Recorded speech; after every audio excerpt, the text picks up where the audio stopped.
वार्षिक समारोह की इस विशेष बैठक में अपने सबके हर दिल अजीज, सबके मार्गदर्शक, अपने सांसद हाजी फजलुर रहमान जी, लोकप्रिय युवा विधायक भाई उमर अली जी और मेरी प्रेरणा के स्रोत पूर्व मंत्री धर्म सिंह सैनी जी, बहन मलिका जी, डॉक्टर यास्मीन जी, भाई करण, विधायक खुर्जा, पूर्व विधायक खुर्जा बोधराज जी, अशोक शर्मा जी, अपने सूचना अधिकारी दिलीप जी गुप्ता और इस कार्यक्रम के दुरा डॉक्टर गुलबहार भाई सुन लो, बोल लो ना, बोल लो। सचिव सैयद अरशद हुसैन साहब, वेदपाल जी और कार्यक्रम के संयोजक मोहम्मद अफजाल, पूरे जिले और क्षेत्र से पधारे हुए सभी वरिष्ठ और युवा पत्रकार, सबको मेरा नतमस्तक होकर प्रणाम नमन। जिस तरह की अभी ऊर्जा अपने संचालक दिखा रहे थे और उस ऊर्जा को मैं सलाम करता हूं। आज अगर हम बैठे हैं, विचार कर रहे हैं कि देश आज़ाद हुआ, 75 वर्ष हो गए देश को आज़ाद हुए, तो इसमें जो एक अहम भूमिका रही वो पत्रकारों की एक अहम भूमिका है। एक सवाल उठता है, कई बार बार बार उठाते हैं, उसको पहले ही खत्म कर देता हूँ कि साहब पत्रकार बड़ी दुश्वारियों से गुजरता है, पत्रकार का उत्पीड़न हो रहा है, पत्रकार पे मुकदमे दर्ज हो जाते हैं। तो भाई एक बात सीधी सीधी सी है, जैसे भाई कह रहे थे अभी, ये ऐसा सही स्टेटमेंट है जैसे एक फौज में सैनिक भर्ती हो, वो कहे साहब वहां तो शहादत हो जाती है।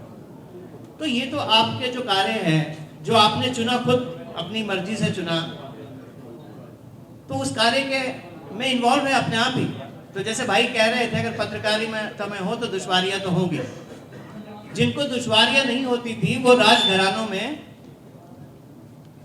प्रशंसा करने के लिए रखते थे राजा उनको, वो पत्रकार नहीं होते थे। आपको लगता है कि मुंशी प्रेमचंद ने जब नमक का दरोगा लिखी थी तो दुश्वारियां नहीं हुई होंगी क्या? दुश्वारियां हुई होंगी। ये अलग बात है, कोई सिस्टम ही नहीं था जहां पर कि आप दर्ज करा पाए वो दुश्वारियां। आज तो सिस्टम है, देश में लोकतंत्र है, तो दुश्वारियां तो होंगी, आपने रास्ता ऐसा चुना है। पत्रकार की आज भूमिका, जब नई नई विधा आई है, इलेक्ट्रॉनिक आ गया है, सोशल मीडिया आ गया है, हर व्यक्ति जो छोटा सा ऐसा फोन लेके घूम रहा है वह पत्रकार है, तो समस्या पत्रकारों की नहीं है, समस्या हम लोगों की भी हो गई है बहुत। जैसे भाई कह रहे थे कि झूठ और सच, ये कोई चीज होती नहीं दुनिया में, झूठ और सच। जिस तरफ आप खड़े होकर देख रहे होते आप कहते हैं वो झूठ है, दूसरी तरफ खड़े होकर देखें तो सच होता है। तो एक शेड होती है, रंग होते हैं, रंगों की शेड होती है। सच और झूठ कुछ नहीं होता, there is nothing like absolute.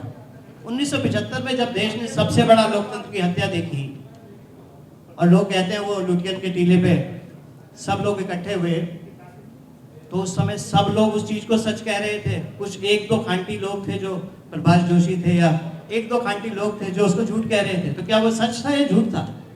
सारे पत्रकार एक तरफ थे और देश ने देखा वो लोकतंत्र की सबसे बड़ी हत्या, अभी आने वाला है वो दिन 25 जून को, तो वो झूठ था, लेकिन ज्यादातर लोग उसको सच कह रहे थे। तो सच और झूठ कुछ नहीं होता, कोई एब्सोल्यूट चीज नहीं है। उस समय, उस सामयिक समय पे हम उसको स्वीकार कर रहे होते हैं, शायद एक कम सच है या ज्यादा सच है, बस ये तो कह सकते हैं, झूठ और सच कहने का हमें अधिकार नहीं है।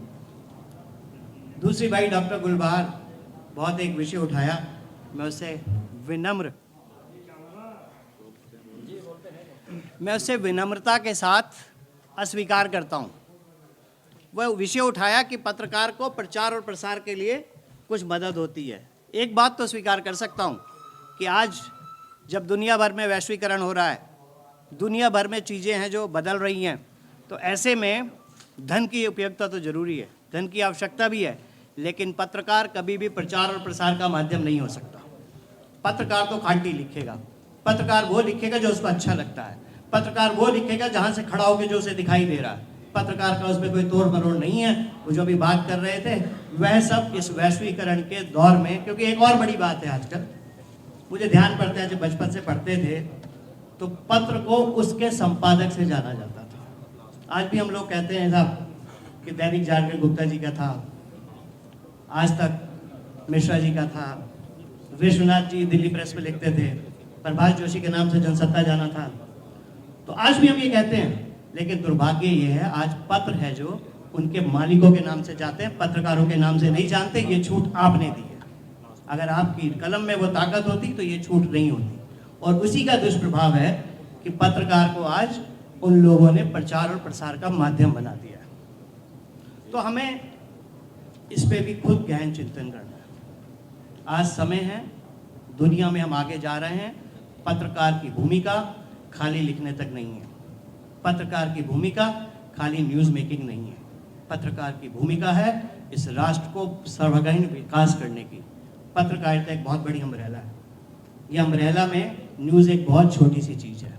इसमें साइंस भी है, इसमें टेक्नोलॉजी भी है, इसमें मानव का हो रहा शोषण भी है, इसमें बच्चियों पे हो रहे अत्याचार भी हैं, इसमें धर्म के कारण से हो रही चीज़ें भी हैं, इसमें टेक्नोलॉजी भी है, इसमें वेस्ट मैनेजमेंट भी है, इसमें पर्यावरण भी है, इसमें भू साइंस भी है, इसमें हर कुछ है। तो पत्रकारिता खाली न्यूज़ लिखना नहीं है। तो मेरी अपनी युवा पत्रकार बहन अभी प्रिया ठाकुर कह रही थी और आरोप लगा रही थी इन राजनीतिकों पर, मैं भी राजनीतिक हूँ, अभी नया नया आया हूँ, कि साहब रात को सोते हैं, सुबह पार्टी बदल देते। बहन लगा रही थी आरोप। तो बहन एक बात बताऊं, मैंने कलमों को बिकते हुए देखा है और हम सब ने कलमों को बिकते हुए देखा है। मैंने आपको एक उदाहरण बताया, अभी आप रुको तो मैं 1 दर्जन उदाहरण बताऊं जब मैंने कलम को बिकते हुए देखा है। तो वो जो अपवाद है वह सब में है। कोई राजनीतिक कहीं बाहर से नहीं आते हैं, राजनीतिक इस समाज के हिस्से हैं। तो हम लोग में भी हो सकता है अपवाद हो, लेकिन ज़्यादातर राजनीतिक शुचिता से कार्य करते हैं, सम्मान के साथ कार्य करते हैं, देश के राष्ट्र के सम्मान के लिए कार्य करते हैं, हर नागरिक के सुरक्षा के लिए कार्य करते हैं, हर नागरिक के विश्वास के लिए कार्य करते हैं।